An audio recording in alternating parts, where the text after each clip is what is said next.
फाल्टा से चुनाव लड़ने की चुनौती है, हिम्मत है तो दिग्गज नेता को यहां से लड़ाओ, उन्होंने कहा है। फाल्टा में दोबारा से मतदान होने 21 मई को फाल्टा में दोबारा वोटिंग होगी, ये बड़ी जानकारी सामने आ रही है। इन सबके बीच अब देखिए अभिषेक बैनर्जी एक बार फिर से बीजेपी को चुनौती देते हुए नजर आ रहे हैं। उन्होंने कहा है कि अगर हिम्मत है तो फाल्टा से आप चुनाव लड़ाइए। और प्रमोद शर्मा लगातार हमारे साथ जुड़े हुए हैं। प्रमोद, अब तो कितने 16 घंटे बचे हैं, इस बयान को हम कैसे देखें?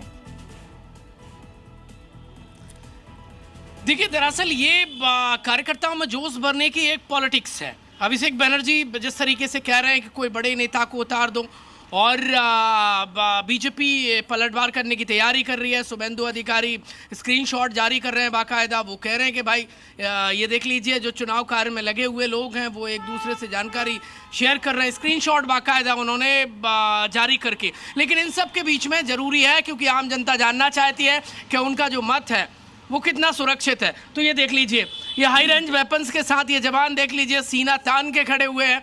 और सिर्फ पुरुष ही नहीं, देखिए हमारे देश की शेरनियां भी पीछे हाई रेंज वेपन्स के साथ वो खड़ी है।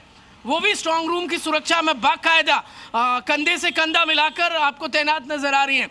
ये आपको इंसास राइफल्स के साथ ये जवान तैनात नजर आएंगे। और आगे जहां तक नजर पसारेंगे वहां तक आपको स्ट्रांग रूम की सुरक्षा अभेद और इतनी स्ट्रांग के मैंने पहले कभी इलेक्शन में नहीं देखी। ये देखिए चप्पे चप्पे पर इंसास हो, AK-47 हो, SMG गन हो, या फिर दूसरे जो हाई रेंज वेपन्स हैं जिनकी रेंज 3 किलोमीटर तक मारा। बिल्कुल सुरक्षा के पुख्ता इंतजाम किए गए हैं। प्रमोद, आपके माध्यम से हम देख रहे हैं त्रिस्तरीय पूरा का पूरा सुरक्षा घेरा है और कहीं से भी कोई भी चूक नहीं हो पाए, इसको सुनिश्चित किया जा रहा है।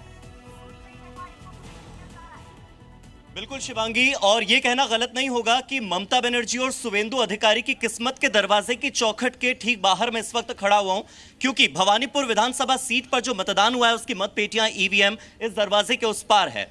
और अगर यहां की सुरक्षा की बात की जाए, मैं चाहूंगा कैमरा पर्सन आपको तस्वीरें दिखाएंगे। 3 लेयर सिक्योरिटी तो है ही, लेकिन अतिरिक्त 1 लेयर की सिक्योरिटी और है, जिसमें कि जो राज्य पुलिस है वो मौजूद है, कोलकाता पुलिस, बंगाल पुलिस के अलावा यहां CAPF के जवानों की तैनाती भी है।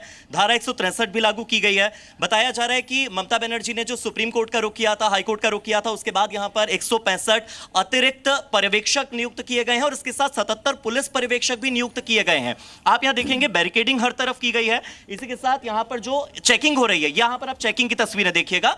यहां पर चेकिंग आई कार्ड की हो रही है और उसके बाद अंदर जाकर के इसी आई कार्ड पर, इसी ID कार्ड पर जो QR कोड बना हुआ है उसे स्कैन किया जा रहा है। इसका मतलब है हार्दिक कि कोई भी चूक नहीं होगी और बिना पहचान के तो आप भीतर जा ही नहीं पाएंगे। लौटूंगी आपके पास। इसी बीच एक और बड़ी खबर सामने आई है। अभिषेक बैनर्जी की बीजेपी को बड़ी चुनौती है।